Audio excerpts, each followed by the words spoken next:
This is the LMF II knife made by Gerber.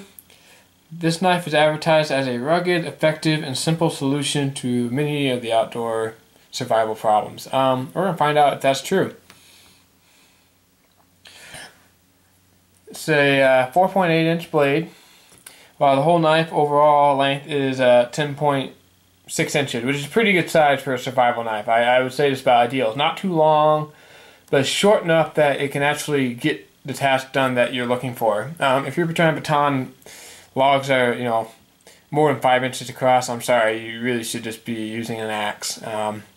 This is designed to be used in a pinch, not as a primary, wood splitting tool. So let's keep that in mind as we do this review. The weight of this knife is pretty hefty. It's 11.7 ounces, which, is pretty good weight. It feels pretty balanced in hand, even, given its weight. But it is something to keep in mind when you're trying to decide your loadout and whatnot for longer trips. It could, add a pretty significant amount of weight to your pack. So 11.7 ounces with no sheath, 24 ounces with a sheath. So, definitely keep that in mind. That's a pretty hefty knife we're looking at here. The material is a 420 HC stainless steel, which is a pretty good steel. Not the hardest steel out there, but stainless, it's a good compromise, I think. Should be pretty rugged. It's not going to crack or chip on you. I love the blade shape on this. Look how thick that blade is. Nice thick blade. You are not going to break this knife. Nice shape. You can see he's got a nice drop point. The edge is well done on it. Nice deep serrations. You're not going to have those teeth breaking off very easily. I mean, this is a really well executed blade. The blade tang comes down to about right here in the handle, and then this butt piece is actually insulated from the blade, which I hear you could theoretically cut electrical wire with, which I think is a little oversold, but sure, I mean, yeah, I could do it. But as far as a reliability or durability standpoint, it doesn't negatively impact the knife, so I'm not going to make a hit on Gerber for that. It's a feature they're selling, and it would work. A little thing about gimmicky features, you got these two holes here and one back here, and Gerber's claiming you can use that as a spear if you have some paracord or some other kind of cordage. And yeah, I suppose that gives you spear functionality. I would think throwing this knife would probably be just as effective.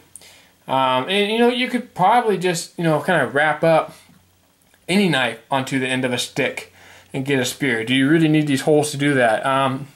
Probably not. So I mean, I'm thinking that's a little bit of a gimmick. It might be kind of nice for other things if you want to add a little paracord, maybe add this, make this handle a little thicker here, or add a little hanging piece of lanyard on the back. So I mean, I'll take it. I really don't think it's viable for a spear. I don't think it really adds any functionality.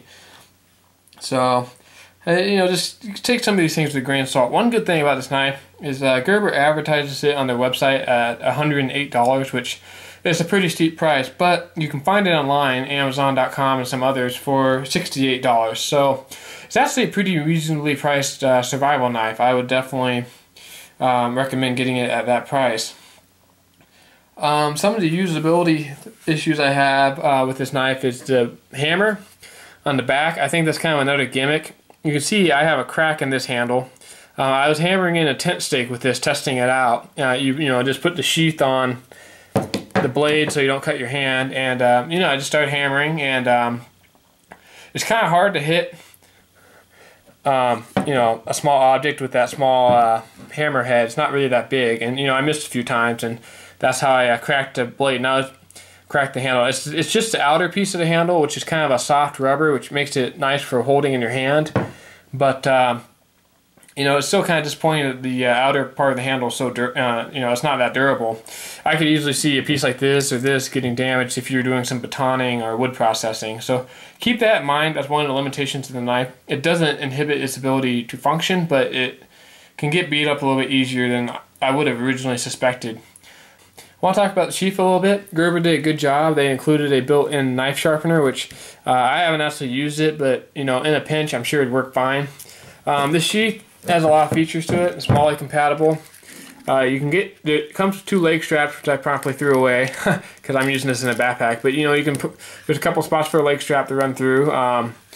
No, I don't really have a problem with leg straps. This is being used for my escape and evade bag, so I didn't want them. Just adds a bunch of bulk, but the sheath is actually really well executed. If you need to make this smaller, you can take this piece off and just use it like that, which is nice. That's a nice a lot smaller. I mean, it really shrinks the package down nicely.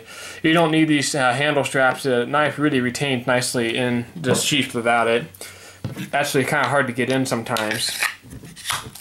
I mean, that handle, it is not coming out. So that's another way you can carry the knife. That's actually my preferred way. This is nice for hooking it on your belt and some other stuff, but this is actually a pretty good way to carry a knife. It reduces the weight and size a little bit for you.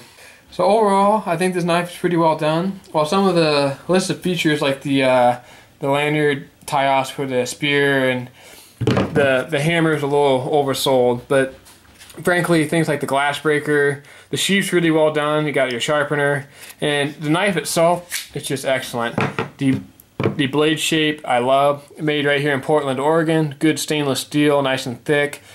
A little heavy, but pretty well balanced. I mean, this is a good knife for the money you're paying. I would definitely do it again, and I would definitely recommend this as a knife that everybody should have in their survival kit. Thanks for watching. If you like this video, please visit my channel. I have a lot more videos like this on there. Subscribe, like, favorite, or just watch videos that you enjoy. Have a good day.